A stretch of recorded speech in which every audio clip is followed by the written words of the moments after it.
আসসালামু আলাইকুম বন্ধুরা, স্বাগত আমার এই বাংলার রান্নাঘর উইথ শেরিনের চ্যানেলে। দেখুন, আমি আজকে গোটা গোটা করে কি বলুন তো, এটা কুমড়ো কেটে নিয়েছি। এই কুমড়োটা আমি ডিম ভাজি দিয়ে কিভাবে রান্না করি আপনারা দেখতে থাকুন। আর এই রান্নাটা কিন্তু বাড়িতে কিছু না থাকলে এই রান্নাটা করলে খুবই খুবই ভালো লাগে। কুমড়ো যারা খেতে চায় না, কিন্তু এইভাবে ডিম দিয়ে কুমড়ো রান্না করলে এমনি এমনি খাবে আর খুবই ভালো লাগবে। তো দেখুন কিভাবে রান্না করি। আমি সবার প্রথমে দুটো শুকনো লঙ্কা দিয়েছি, তারপর তেজপাতা, এবার আমি একটু জিরের ফোড়ন দিয়ে দেবো, দিয়ে তারপর আমি পেঁয়াজটা দিয়ে দেবো। এই জিরে দিয়ে কিন্তু কুমড়ো রান্না করলে কুমড়োটা খুবই ভালো হয়।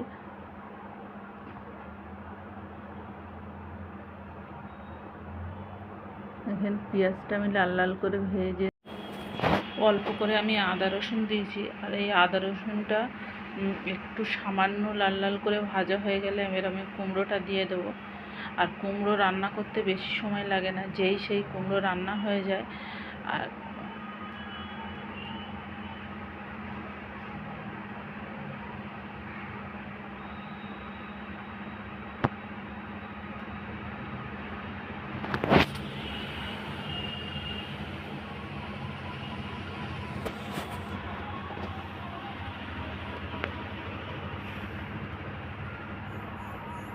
কুমড়োটা এত সুন্দর ছিল, একদম লাল টকটকে কুমড়ো ছিল, খুব সুন্দর কুমড়ো ছিল। আমি একটা আলু দিয়েছি একটু, যেহেতু আমি খুব ঘন করে রান্না করব না, একটু এভাবে। আর আমি এই সাইডে ডিমটা ভেজে নিচ্ছিলাম।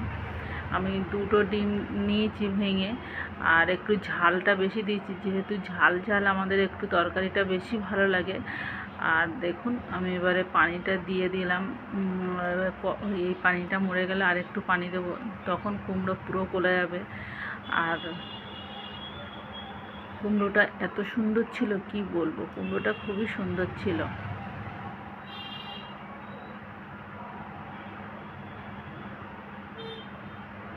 আমি ডিমটা একটু হালকা আঁচে ভাজা করছিলাম। আপনারা ভাবছেন যে নাকড়ি দিয়ে কি ডিম উল্টানো যায়? আমিও ছেলে মানুষের মতন ওই করছি, নাকড়ি দিয়ে ডিম উল্টাচ্ছি।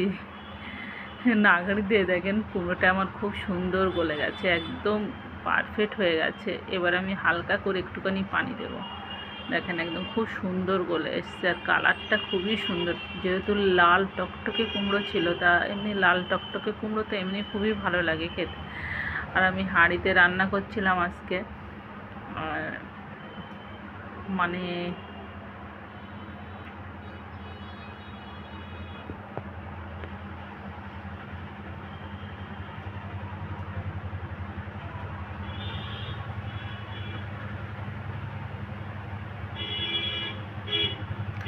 ভাজি ডিমটা আমি দিয়ে দিয়েছি।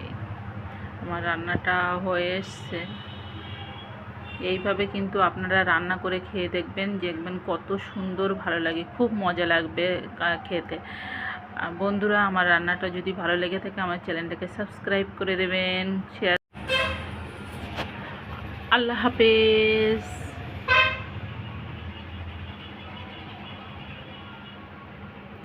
রান্নাটা খুবই সুন্দর হয়েছিল।